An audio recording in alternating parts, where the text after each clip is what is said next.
BSP school की 53 महिला सफाई कर्मियों के साथ ठेकेदार द्वारा धोखाधड़ी करने के मामले को लेकर आम आदमी पार्टी के द्वारा प्रेस वार्ता का आयोजन किया गया। पत्रकारों को जानकारी देते हुए आम आदमी पार्टी के मेहरबान सिंह डॉक्टर एसके अग्रवाल एवं पीड़ित महिला ने बताया कि ठेकेदार द्वारा महिलाओं को बीएसपी स्कूल में झाड़ू पोछे के नाम पर रखा गया था।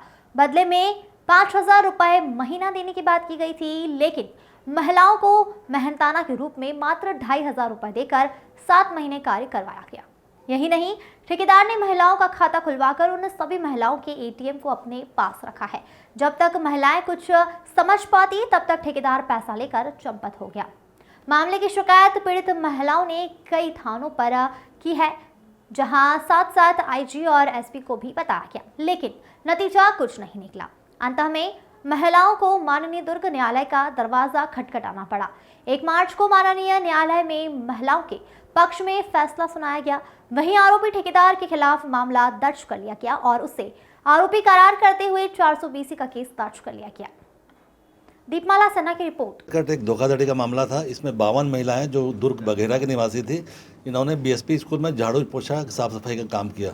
ठेकेदार ने इनसे 5,000 रुपये महीने देने का वादा किया था, लेकिन 2,500 रुपये देने के बाद में वो आगे बाकी पैसा दिया नहीं। इस प्रकार 7 महीने बाद में जब इन्होंने छोड़ा तब 17,500 रुपये ठेकेदार की तरफ उनका बकाया था, लेकिन ठेकेदार ने धोखाधड़ी किया। इनके अकाउंट खुलवाकर उसमें से पैसा एटीएम अपने पास रखा और अपने उसमें से निकाल लिया। अब जाकर कोर्ट में इस मामले में एफआईआर दर्ज करने का आदेश पास हुआ है। की एक संस्था है सिविल सोसाइटी, उसके सदस्यों के द्वारा सबके द्वारा महिलाओं बीएसपी स्कूल में साफ सफाई झाड़ू पोछा का एक ठेका राजनांदगांव के ठेकेदार बल्लू राठौड़ ने लिया था और उसने उन महिलाओं के साथ धोखाधड़ी की।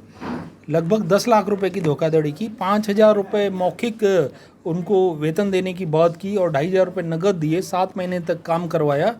बाकी 2,500 रुपये उसने उनको नहीं दिए, बल्कि उनके साथ उन्होंने एक षड्यंत्र किया। उनके अकाउंट खुलवाए और उनके एटीएम अपने पास रखे।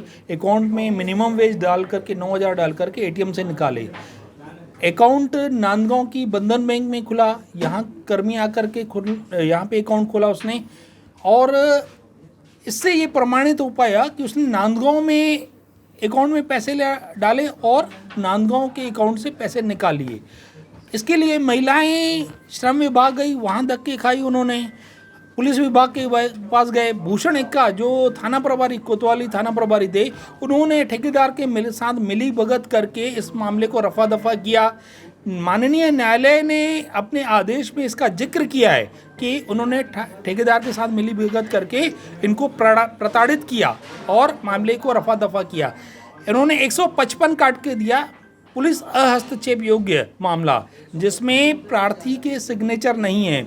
सोचो, उसके बाद हम लोगों ने पुलिस अधीक्षक को शिकायत की, आईजी महोदय को शिकायत की, लेकिन बड़े बड़े अधिकारियों को शिकायत करने के बाद भी कोई भी परिणाम नहीं निकला और हार करके हमको माननीय न्यायालय की शरण में जाना पड़ा। लगभग 4 साल की ये यात्रा रही न्याय पाने के लिए। अब जाकर के 1 मार्च को माननीय न्यायालय ने इन मजदूर महिलाओं के पक्ष में फैसला सुनाया और अपराध दर्ज करने का आदेश दिया। बीएसपी स्कूल में 52 महिलाएं काम करने के लिए, सफाई कर्मचारी 52 महिला काम करने के लिए जाते थे, तो ठेकेदार ने बोला था कि वेतन के लिए 5,000 दूंगा ऐसे करके। तो हम लोग को 5,000 नहीं दिए, 2,500 हम लोग के हाथ में धरा दिए। और उसके बाद हम लोग बोला कि सैलरी का पैसा दे दो सर ऐसे करके। तो बोला कि मैं जब बिल पास होगा तो दे दूंगा, अभी बिल पास नहीं हुआ है ऐसे करके रोक दिए। तो हम लोग 7 महीना काम किए और 7 महीना काम करने के बाद हम लोग को हटा दिए थे। तो हम लोग छोड़ दिए थे कि हम लोग का पैसा भी नहीं दे रहा है तो कैसे काम करेंगे, बाल बच्चे को पढ़ा लिखा रहे तो 2,500 में थोड़ी खो जाएगा ऐसे करके हम लोग छोड़ दिए थे। तो उसके बाद हम लोग श्रम विभाग में गए तो वहाँ भी कुछ नहीं हुआ। भट्टी थाना गए तो वहाँ भी कुछ नहीं हुआ। और कोतवाली थाना गए थे दुर्ग का, और महिला थाना भी गए थे, वहाँ